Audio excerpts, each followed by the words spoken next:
Assalamualaikum warahmatullahi wabarakatuh. Pemirsa, berjumpa lagi dengan saya Klik. Kita akan berbincang mengenai hal-hal yang aktual yang terjadi di masyarakat kita, hal-hal yang viral yang terjadi di media sosial dengan bahasan yang lebih luas, cerdas, ilmiah, dan menarik tentunya. Bersama guru kita, Ustadz Adi Hidayat. Kita sapa dulu beliau. Assalamualaikum Ustadz. Waalaikumsalam warahmatullahi wabarakatuh. Sehat, Ustadz? Baik, Mas Klik. Alhamdulillah. Gimana Mas Klik, sehat? Sehat, alhamdulillah, Ustadz. Alhamdulillah. Bajunya bagus tuh. Iya, Ustadz. Ini batik kebanggaan saya. Ini dari Lasem, Ustadz. Oh, Lasem ya, Masya Allah. Masya Ya. Allah. Bagus coraknya.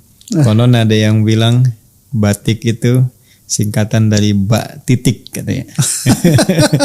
Bak titik yang menun Bismillahirrahmanirrahim. Masya Allah. Bismillahirrahmanirrahim menjadi intisari dari Al-Fatihah. Iya. Al-Fatihah intisari dari Al-Quran. Jadi mengenakan batik bukan sekedar menghadirkan kebanggaan akan satu di antara ragam budaya Negara Kesatuan Republik Indonesia, tapi juga membawa spirit ketakwaan dalam kehidupan. Waduh. Tapi itu bukan ilmu riwayat. Wah. Itu pendapat sebagian orang saja yang mengamati budaya. Jadi nampaknya itu ilmu tak-atik. Tapi tetap saya bangga dengan mendengar itu, saya bangga untuk memakai batik, Ustadz. Alhamdulillah. Ya, pakaian itu kan sepanjang kita bisa menggunakannya untuk menutup aurat, meniatkan untuk ibadah, bersih, kemudian suci, cara mendapatkannya halal, dan memasuki kualifikasi yang dibenarkan secara syariat, tidak tampil dengan ria, bukan pakaian untuk sombong atau kualifikasi tertentu yang memang bukan pada penempatannya. Nah, itu sangat baik untuk digunakan. Masya Allah, Masya Allah. Ya, kita mau bahas apa ini? Kita akan membahas satu isu sebetulnya, Ustadz. Karena ini saya anggap bisa betul, bisa enggak. Karena kita akan membahas salah satu Ummul Mukminin pertama mungkin, Sayyidah Khadijah. Ada pendapat bahwa beliau selama hidupnya tidak memeluk Islam, Ustadz. Dengan argumentasi bahwa beliau ketika selama hidupnya atau sebelum menikah dengan Rasulullah SAW? Kalau saya tangkap itu selama hidupnya, Ustadz. Karena ada pendapat bahwa ketika Rasulullah itu menerima wahyu pertama, beliau mendiskusikannya dengan Waraqah bin Nawfal yang pendeta, Ustadz, Ustadz juga mungkin sudah tahu.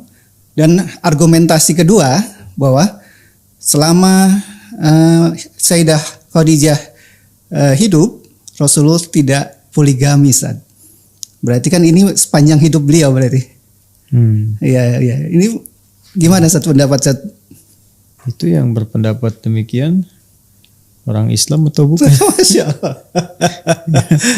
Setahu saya orang Islam, Ustadz. Ya, itu kan mungkin referensinya berbeda. Kita bisa anggap begitu, Ustadz. Ya, itu pertanyaan dasar. Makanya tadi saya tegaskan apakah yang dimaksudkan sebelum menikah dengan Rasulullah, kan? Ataukah ya tadi seperti Anda katakan kan yang berpendapat sepanjang hidup. Saya kira ini pernyataan yang tidak ilmiah ya. Tidak ilmiah, artinya tidak didukung oleh bukti-bukti ilmiah, pengetahuan yang memang disepakati, bisa dilacak dari segi sejarah juga, latar belakangnya bisa diketahui, bahkan para sejarawan juga menyampaikan informasi kepada kita. Hanya begini, saya ingin membagi topik perbincangan kita pada dua bagian yang utama. Yang pertama, pola mengajar seperti itu jika disampaikan misalnya oleh seseorang sebagai guru kapasitasnya, ustadz, label apapun yang melekat kepada dirinya, apakah kiai kah, buya kah, atau yang lain kah, nah itu memiliki peran juga untuk mentarbiyah.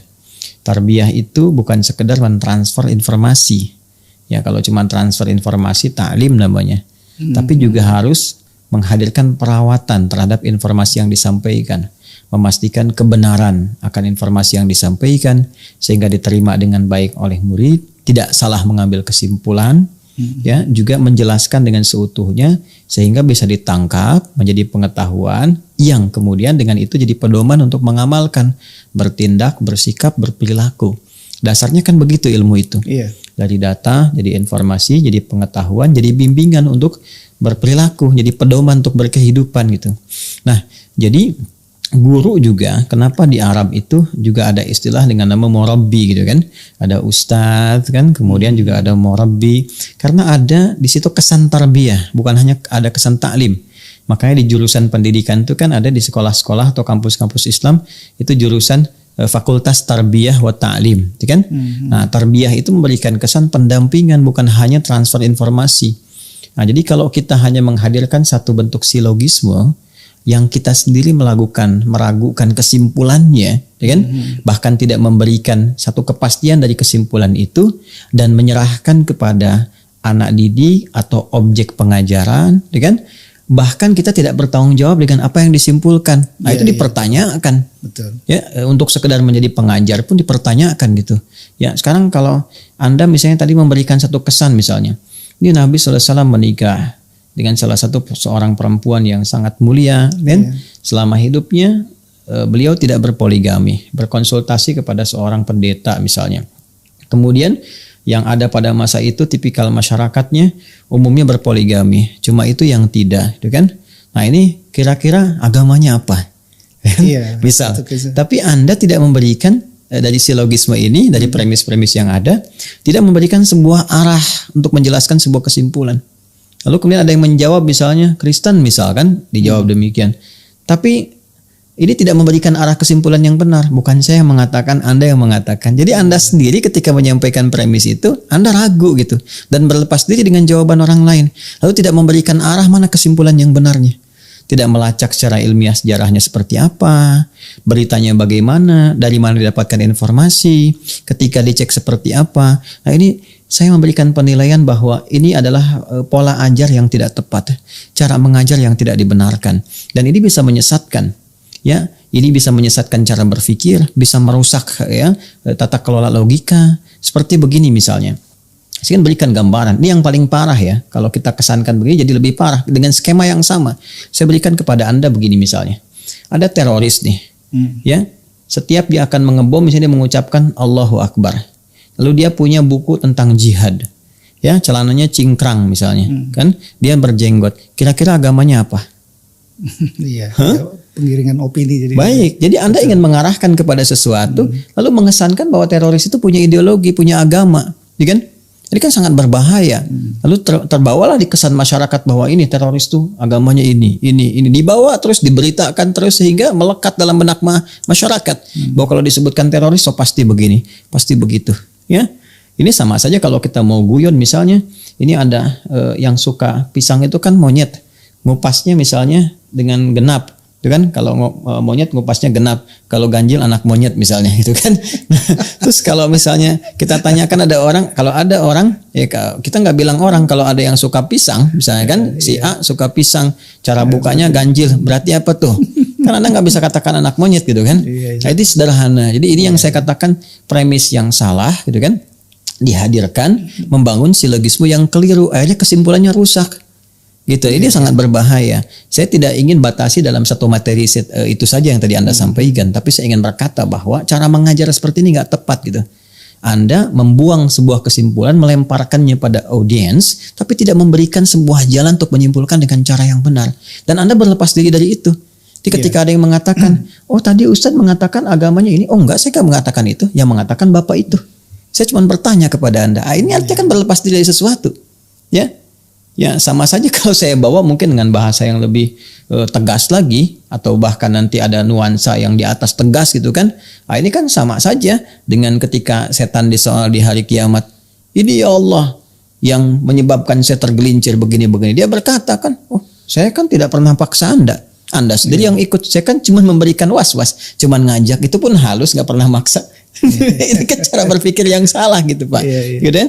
Di Pak Klik harus bisa melihat ini pertama dari sisi cara mengajar. Ini keliru, jelas keliru ya.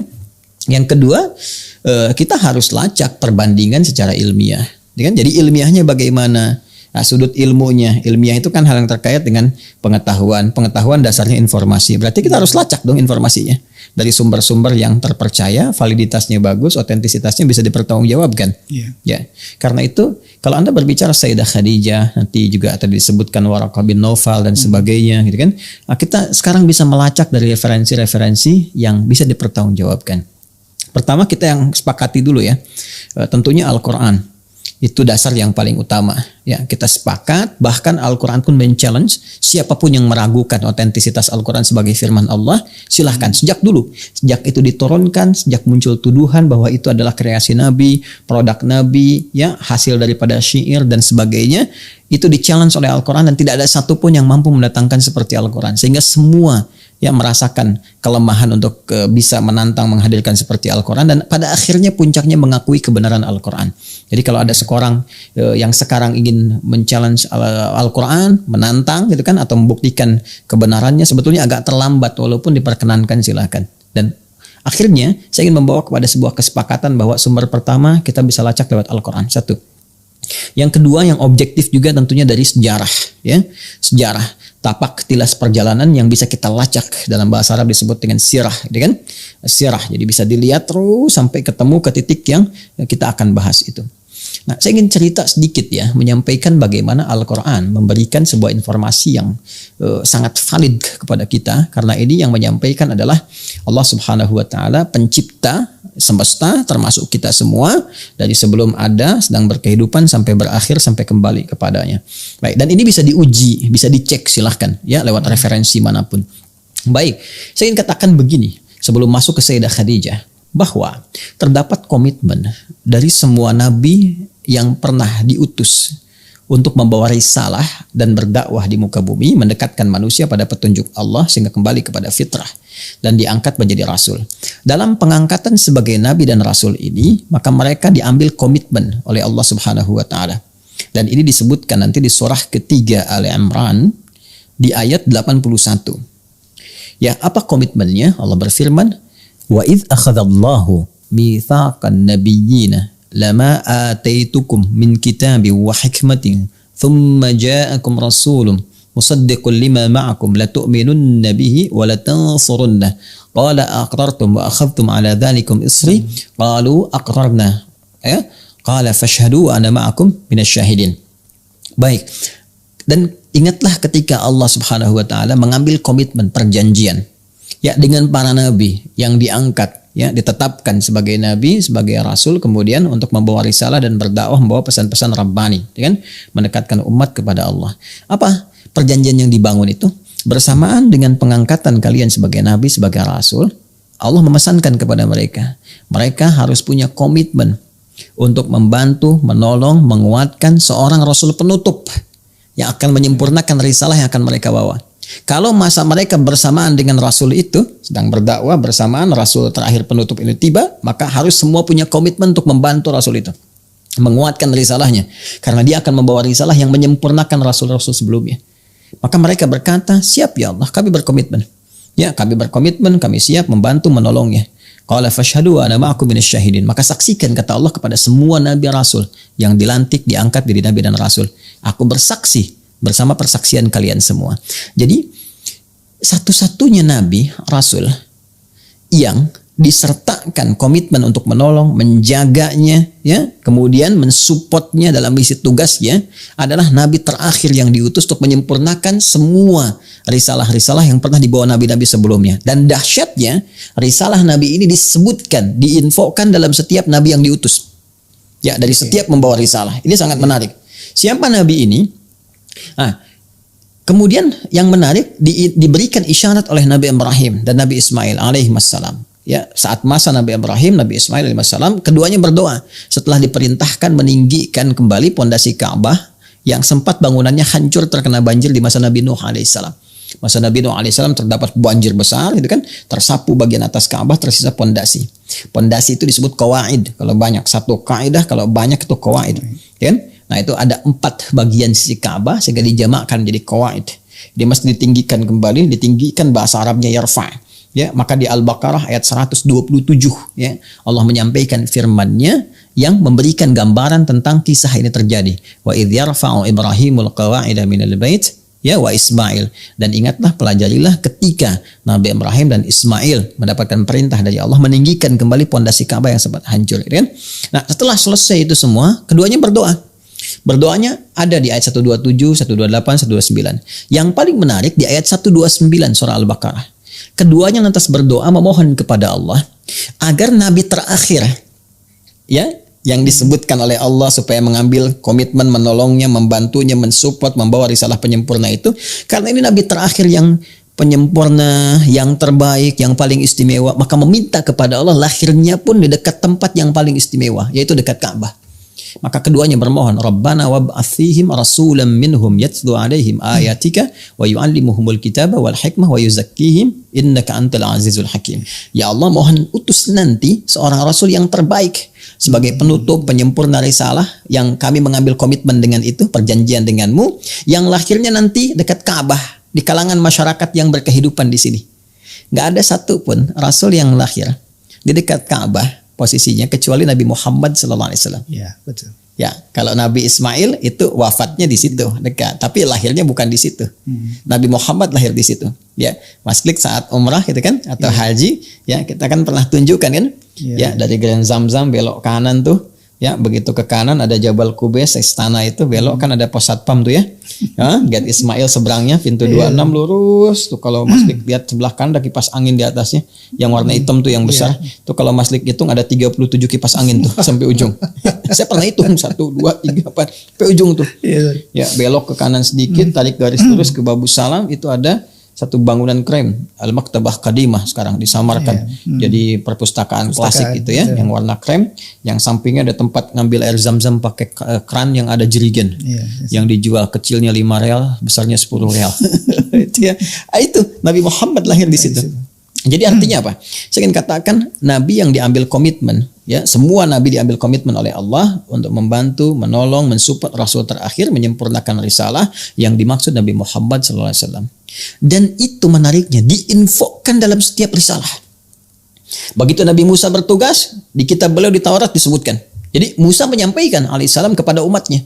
Nanti kalau aku pun tidak sampai kepada masa itu, kalian mendapatinya, bantu. Dan mereka berharap bahwa Nabi itu berasal dari kaum mereka. Ya, jadi kaumnya Musa kan Bani Israel, Yahudi itu berharap bahwa nabinya yang datang dari kalangan mereka. Ya, dari umat mereka, dari kaum mereka, komunitas mereka, sangat berharap itu mereka. Ya, nah kemudian nanti sampai risalah ke Nabi Isa alaihissalam. Nabi Isa juga menyampaikan kepada umatnya. Ya, bahkan nanti direkam di Quran surah ke-61 As-Saff di ayat yang ke-6. Ya, wa mubasysyiran bi rasulin ya'ti min ba'di ismuhu Ahmad. Kata beliau nanti akan ada memberi kabar gembira kepada umatnya, akan ada setelah aku ini rasul penutup, rasul yang paling mulia, rasul yang paling hebat ibadahnya. Makanya kenapa menggunakan sifat Ahmad? Kalau rasul sebelumnya kan rata-rata nama zat. Zat itu untuk membedakan identitas satu dengan yang lain. Ya, Anda misalnya namanya A, ini B, ada Al-Hasan, ada Al-Husain. Kita panggil Al-Hasan, yang nengok kan Hasan untuk membedakan dengan Husain, ya, dan sebagainya.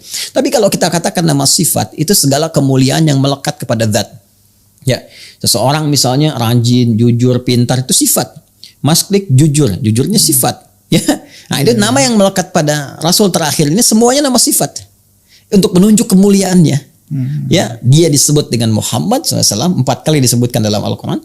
Surah ketiga ayat 144, surah 33 ayat 40, surah 47 dengan namanya Muhammad SAW ayat 2, dan surah 48 ayat 29. Ya kan?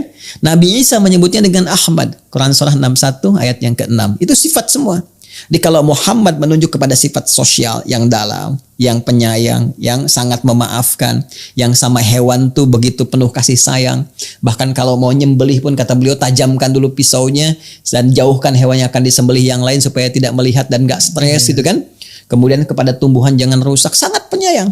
Nabi Isa punya sifat yang serupa, penyayang. Nabi Isa itu penyayang dikenal. Ajarannya kasih gitu.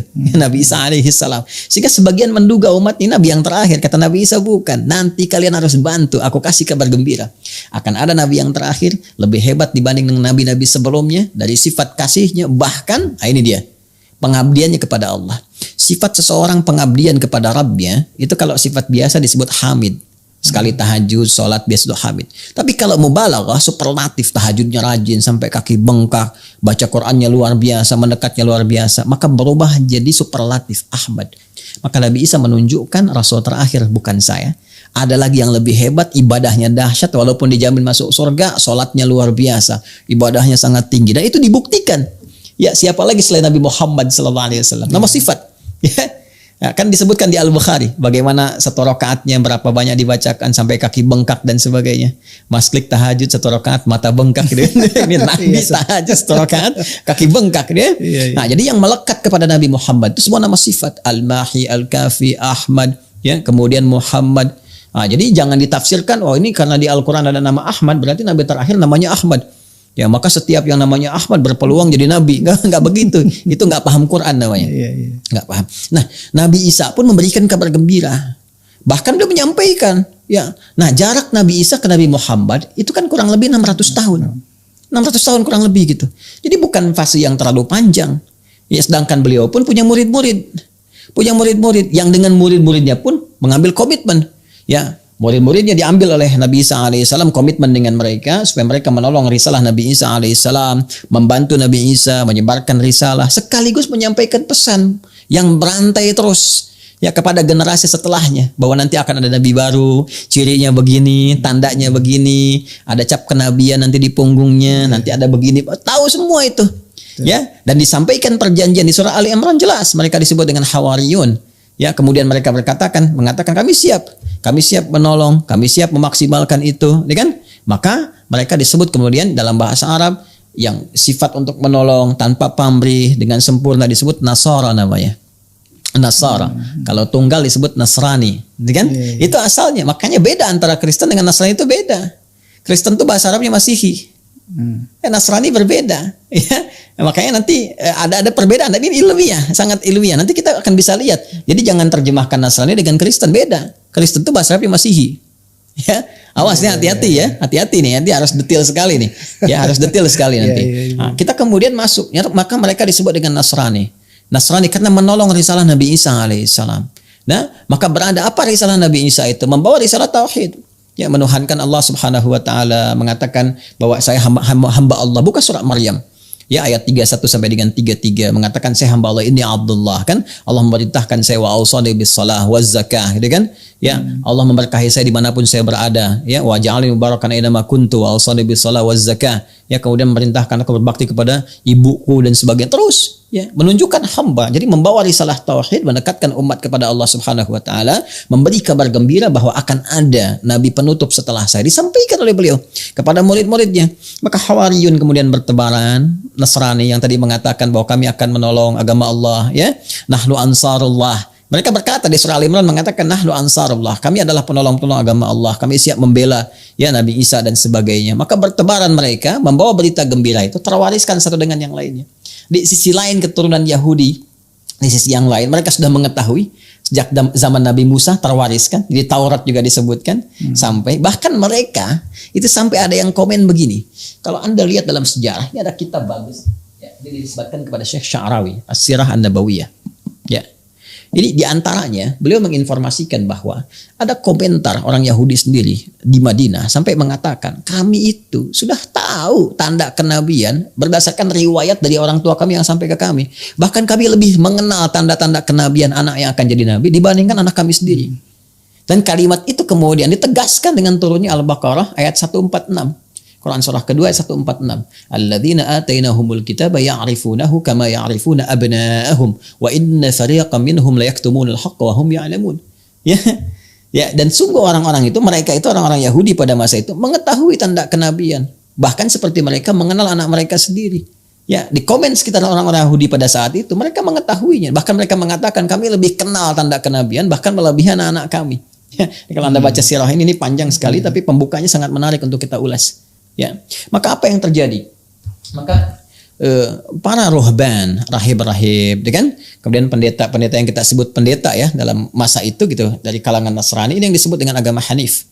Hanif artinya lurus, tegak lurus mengikuti apa yang dibawa oleh ajaran Nabi Isa alaihissalam. Adapun konsepsi yang lain bergeser, nanti ada yang menuhankan Nabi Isa, kemudian kan ada sekte-sekte tertentunya, ya apa yang disebutnya dengan Kristen, Masihi dan sebagainya. Itu persoalan lain, ya. Kita tidak masuk kepada ranah itu kecuali nanti kalau ada sesi lain untuk berargumentasi. Itu pun harus objektif sehingga kita ada dua sisi atau berbagai sisi yang bisa didialogkan. Ya, tapi saya ingin masuk kepada konsepsi Nasrani yang tadi saya sampaikan, bukan Masihi. Ya, jadi ini menerima risalah dari Nabi Isa, disebarkan terus. Sebagian mereka nanti ada yang menjadi tokoh-tokohnya. Ya, siapa di antara mereka? Ya, di antara mereka nanti ada namanya Bukhaira.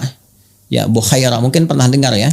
Bukhaira itu dia punya tempat satu ibadahnya tertentu di daerah Syria kalau sekarang. Ya, makanya ketika Nabi sedang akan berangkat menemani pamannya Abu Talib untuk berdagang ke wilayah Syam, begitu sampai di situ itu kan masih kecil tuh, ya masih kecil. Sampai di situ beliau melihat karena itu menantikan betul. Jadi semua ingin mendapati informasi siapa nih, kan? Yang dimaksudkan Nabi itu. Dan pada saat itu isunya sudah kuat bahwa di tahun-tahun ini nih akan ada gitu Nabi itu terlahir, sudah melihat tanda bintangnya dan sebagainya macam-macam. Mereka sudah mengenal semua fenomena alamnya seperti apa. Jadi begitu datang Nabi Muhammad, kan melihat, loh kok awan ngikutin terus. Kemudian berteduh, pohon-pohon kok kayak tertunduk, hormat dan sebagainya. Lalu melihat, begitu penasaran ditanya, didatangi.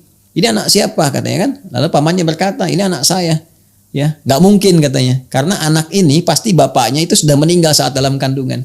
Maka dijelaskan oleh Abu Thalib betul, bapaknya telah meninggal sejak dia dikandung. Ya, kemudian dia ikut sekarang dengan saya. Ya, dan sebagainya diteruskan. Bahkan ibunya pun telah tiada. Oh maka benar. Maka dicek semuanya. Begitu ditemukan tanda kenabian, ya khatmun nubuwah di antara dua pundak beliau, disimpulkan oh ini adalah seorang yang sangat dicari, sangat ditunggu. Jangan kamu berangkat teruskan sampai ke tempat tujuan. Kalau nyampe sana, ditunggu orang Yahudi sudah menunggu ini pasti akan dieksekusi. Karena mereka berharap ini nabi terakhir datang dari kalangan mereka. Itu asalnya orang Yahudi itu ya pada mulanya tidak suka dengan risalah Nabi Muhammad karena keinginan mereka itu mendapatkan nabi dari kalangan itu. Karena merasa bahwa yang tertinggi, yang terhebat dari kalangan ras itu. Ya tingkat rasialis ini sejarah ya, ini fakta gitu, bisa digali gitu. Walaupun boleh jadi nggak semua orang Yahudi kita hukumi demikian, ya. Tapi ada golongan-golongan yang mewariskan sifat itu sampai membentuk nanti satu sifat rasial yang sangat tinggi, yang merasa yang paling hebat semuka bumi, merasa nggak boleh ada ras di atas mereka dan sebagainya. Ada golongan seperti itu. Walaupun kita nggak bisa hukumi semuanya akan berada pada kondisi demikian. Saya ingin balik lagi.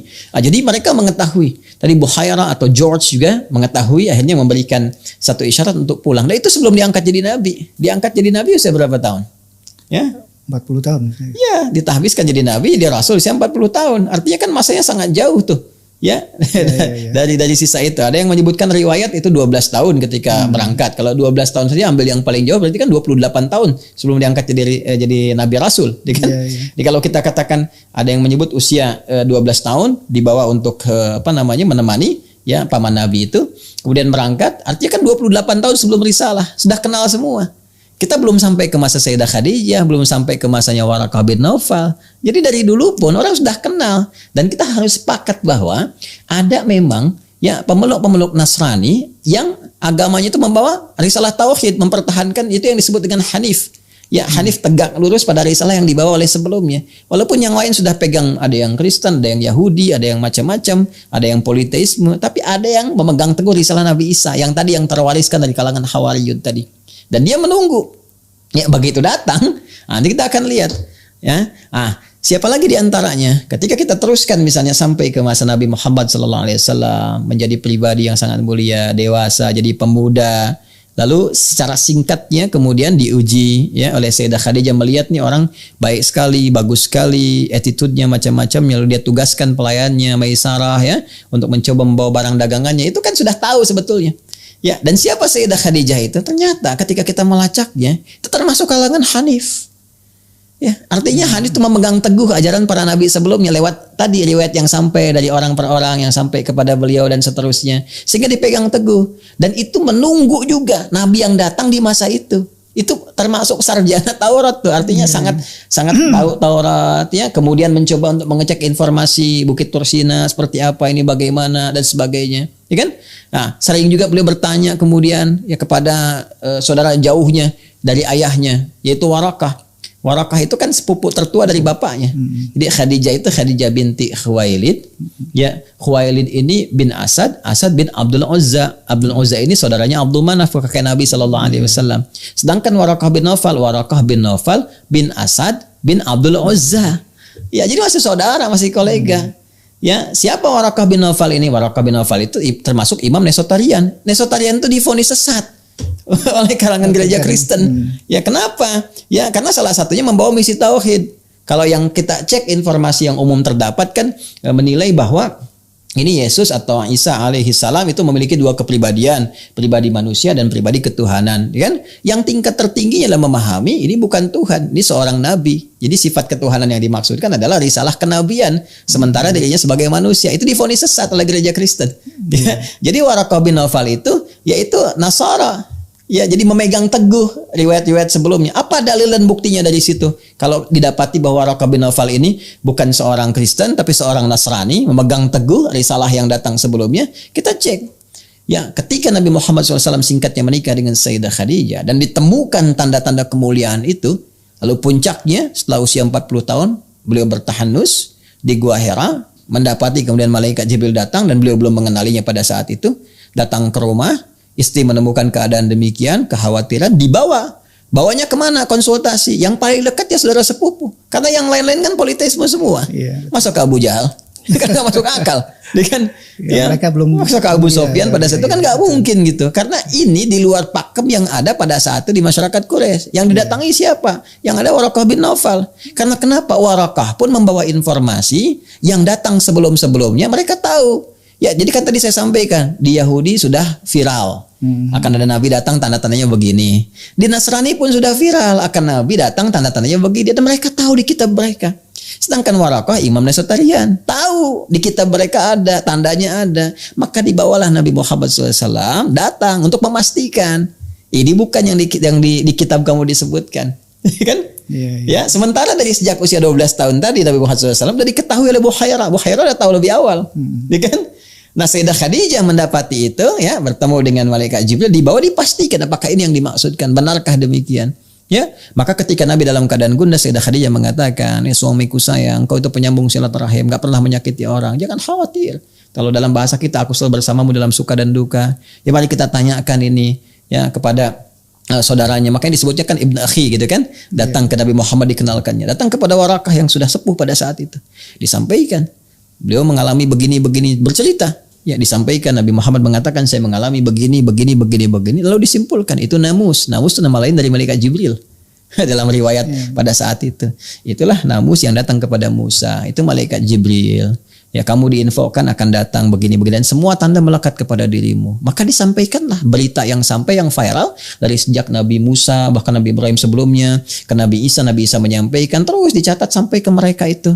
Disampaikanlah akan tiba saatnya kamu menjadi Nabi, Rasul. Dan tiba saatnya kemudian nanti kamu akan dikeluarkan oleh kaummu. Itu sangat viral. Bisa dilacak di semua kitab. Di saya bawa 2 kitab menunjukkan. Kalau saya mau buka, ya, jadi kita bisa cek di sejarah. Warakah bin Nawfal mengatakan kau akan dikeluarkan oleh kaummu, kau akan diusir. Sampai Nabi Muhammad memverifikasi, apakah benar aku akan diusir?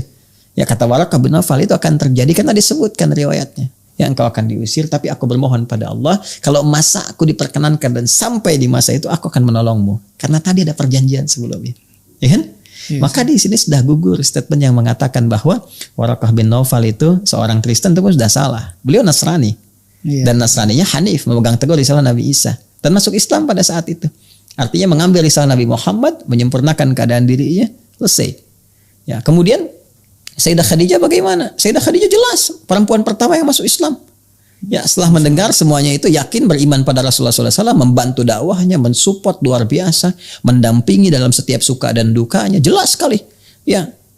Nah, jadi pertama yang memberikan sebuah kesan, walaupun yang bersangkutan tidak mengatakan langsung karena nggak berani, karena yang bersangkutan pun nggak punya informasinya. Ya, dan takut nih, ini kan aneh nih, masa pengajar nggak menjelaskan dengan terang gitu kan? Nah, sekarang kita balik nih, ya, kalau ada seseorang, ya kan cara berpikirnya dibalik. Seseorang mendukung dakwah suaminya, membawa dan menyatakan beriman kepada risalah suaminya, mensupportnya, mendukungnya, mengikutinya dan sebagainya. Kira-kira agamanya apa tuh? Gitu kan? Hah? Iya. Ya, harusnya kan demikian. Harusnya kan sampai pada kesimpulan ketika Warakahnya itu beriman dan sebagainya dan terus ketika apa tuh kira-kira? Ya kan? Iya. Hah? Nah, terus gampang sekali dipatahkan itu. Ya, kalau sebagai seorang misalnya Kristen pada saat itu coba lihat cara menikahnya bagaimana. Pernah nggak terlihat misalnya datang ke gereja pada saat itu? Gerejanya di mana? Sayyidah Khadijah kalau mau disimpulkan ke sana, tapi kan nggak berani nyimpulkan juga yang bersangkutan. Artinya apa? Nggak punya informasi. Seharusnya kalau seperti itu ya jangan terlalu nekat lah gitu. Kan pintar itu anugerah, tapi bodoh itu pilihan. Yang repot kan kalau sudah bodoh nekat gitu jadi masalah. Jadi bisa membingungkan banyak orang gitu. Nah sekarang kalau begini, karena nggak poligami, apakah langsung harus disimpulkan itu Kristen misalnya? Tidak, kan tidak bisa juga. jadi itu karena perasaan, rasa Ya, cinta yang perasaan mendalam. boleh jadi di situ juga ada tugas kan yang sudah tercover. Kan? Dan kita bisa bicara topik yang lebih spesifik tentang poligami. Ya, Viral karena kayak disangkanya gitu. selalu kan ke Islam. Padahal Iya, Islam itu betul, bukan memperkenalkan. Iya. Ya, Islam itu meluruskan persepsi poligami yang keliru. Lantas memberikan batas. Ya karena di kitab-kitab sebelumnya pun sudah ada. Nabi Sulaiman itu berapa istrinya? Disebutkan di perjanjian lama itu. Berapa? Ya kan? Iya, iya. Kemudian Nabi Daud juga poligami dan sebagainya. Banyak itu yang berpoligami. Ya itu terbawa pada kebiasaan kultur masyarakat sehingga mohon maaf tidak punya batasan. Ya termasuk sampai ke jahiliyah. Seenaknya aja bahkan bisa tukeran istri begini-begini. Islam datang untuk meluruskan, membatasi. Kalaupun terjadi begini harus sifatnya, begini aturannya. Kalau tidak mampu seperti itu bertahan dengan satu istri. Dengan begini caranya, sebagainya begini. Itu salah yang sangat indah.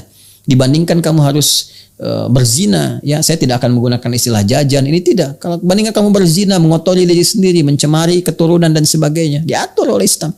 Jadi Islam datang bukan memperkenalkan poligami, tapi Islam datang untuk menerangkan, membatasi dan meluruskan kebiasaan yang keliru dan membawa kepada tata kelola kehidupan rumah tangga yang benar. Itu asalnya. Nah, Nabi mendapati dengan Sayyidah Khadijah itu kesempurnaan rumah tangga itu. Tugas-tugas Nabi kan di fase Mekah itu terbatas. Ya belum muncul salah syariat keumatan yang luas. Itu belum ada tata kelola kehidupan, kebangsaan, kenegaraan, hubungan diplomatik itu belum ada. Di fase Mekah itu risalah tauhid, baru fase awal. Dakwahnya terbatas, kalangan orang tertentu.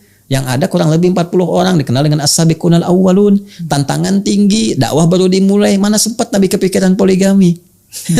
Sedangkan semua tugas-tugas yang ada itu Masya Allah tersempurnakan, tercukupkan dengan sosok Sayyidah Khadijah. Butuh harta sudah ada, disiapkan. Bahkan oleh Allah kan disiapkan sebelumnya dengan keadaan Sayyidah Khadijah. Menikah dengan A, menikah dengan B, harta bertambah. Ternyata kan salah satu hikmahnya support Nabi Muhammad. Ya, rahmahnya sangat dalam. Nabi di luar ada masalah pulang ke rumah jadi tersenyum. Kebahagiaannya tinggi. Suka dan duka hadir. Semua sosok dari kebutuhan Nabi itu sempurna dilengkapi oleh Sayyidah Khadijah dengan sosok kemanusiaannya. Tersupport. Jadi nggak ada satu kesempatan untuk terfikir untuk poligami untuk yang karena semua tugas rumah tangga itu tercukupi. Baik. Satu itu. Yang kedua kesibukan Nabi untuk berdakwah di jejak awal sebagai Rasul fase kerasulan pertama itu ya tidak memberikan sebuah kesan untuk terfikir ke poligami atau yang lainnya. Ya, jadi jangan cepat kita simpulkan kalau nggak poligami berarti Kristen. Wah, itu kesimpulan dari mana tuh? Ya. Hah? Iya, Sekarang kalau ada bergaul, saya punya kawan nih, saya olahraga punya kawan, tuh kan? Terus kawan saya punya kawan ada yang Kristen, ada yang Hindu, ada yang Buddha, ya. Kalau dia kemudian datang kepada saya konsultasinya kepada seorang ustadz, saya ustadz nih, apakah Anda mau katakan kira-kira agama dia apa?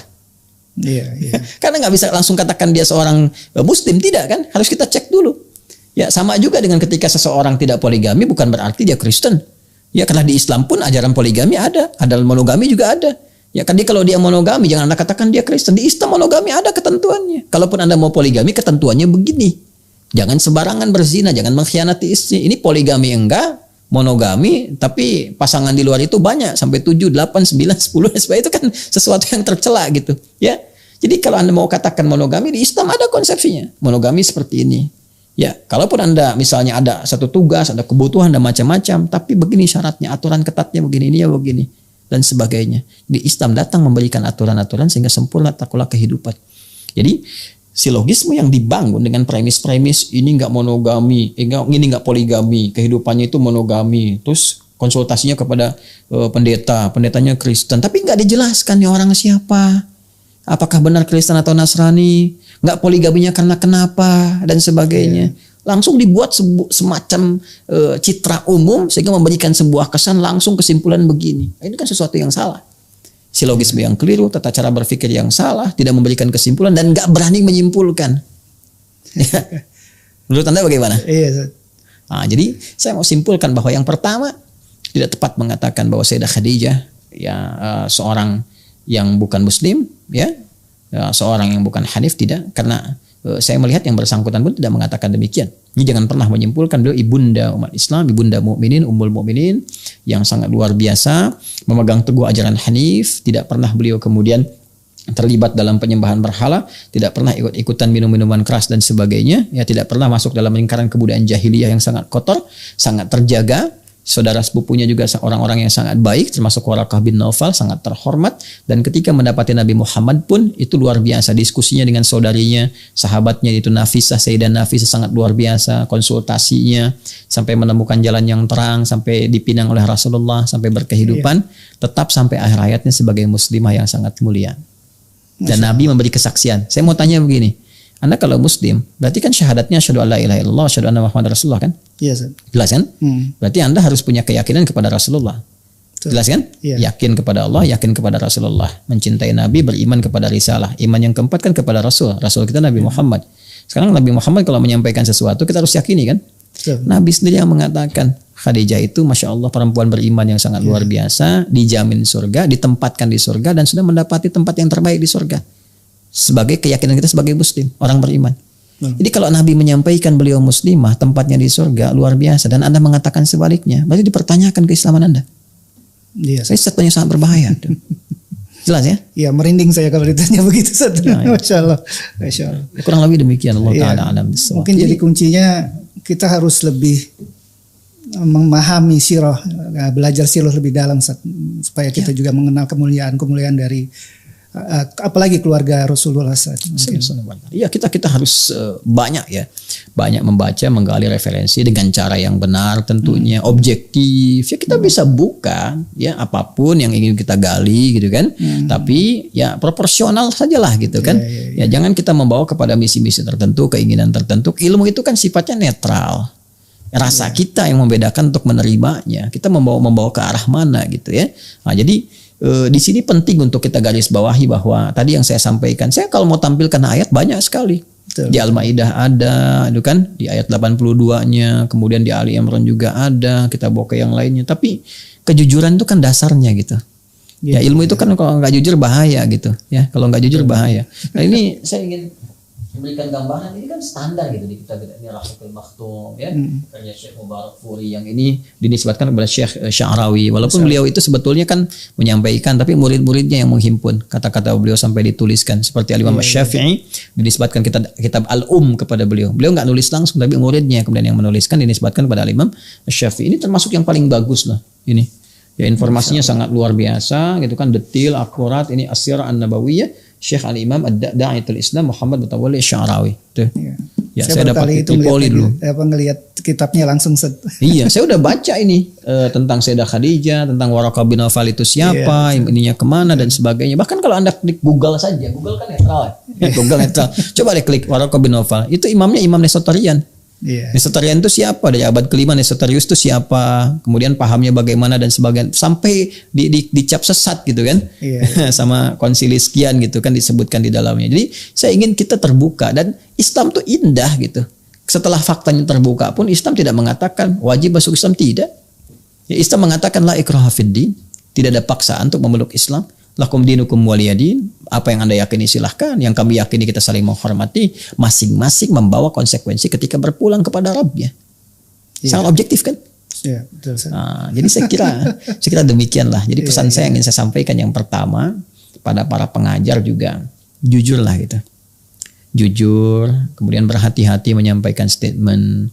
Ada kalanya masalah-masalah yang memang seharusnya dibahas hanya cukup di lingkungan para cendekiawan atau ustadz atau tokoh-tokoh yang awam, itu mungkin nggak sampai untuk membahas itu nggak usah dibuka ke awam. Kalau mau dibuka ke awam pun yang jujur, yang terbuka. Kayak yang seperti masalah ini sebetulnya telat sih dibahas sekarang itu. Udah dari lama. Ya 6 tahun yang lalu saya perhatikan juga ada yang menyoal, ya. Kemudian sebelumnya juga ada yang menampilkan ya wacana-wacana demikian. Sebetulnya kalau ada yang sekarang menyampaikan hal yang seperti tadi, tapi nggak punya keberanian untuk menyampaikan, itu terlambat sebetulnya. Terlambat beberapa tahun ke belakang sudah didahului. Dan itu sudah tuntas. Jadi apa yang Anda sampaikan Mas, sebetulnya sudah dijawab lama. Sudah tuntas masalah ini. Jadi kalau ada yang buka lagi sekarang, telat. Nah mudah-mudahan acara ini pun nggak telat itu. Nggak telat ya.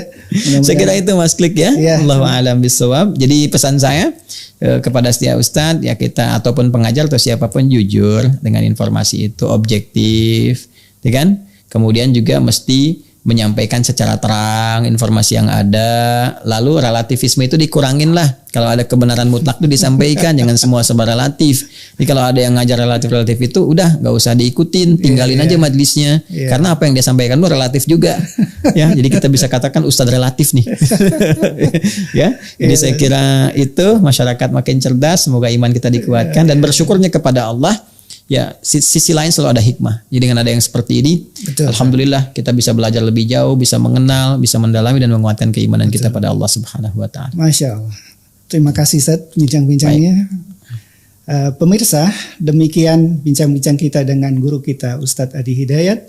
Semoga bisa menambah wawasan keilmuan kita yang dapat meningkatkan keimanan dan ketakwaan kita kepada Allah Subhanahu wa taala. Saya Klik.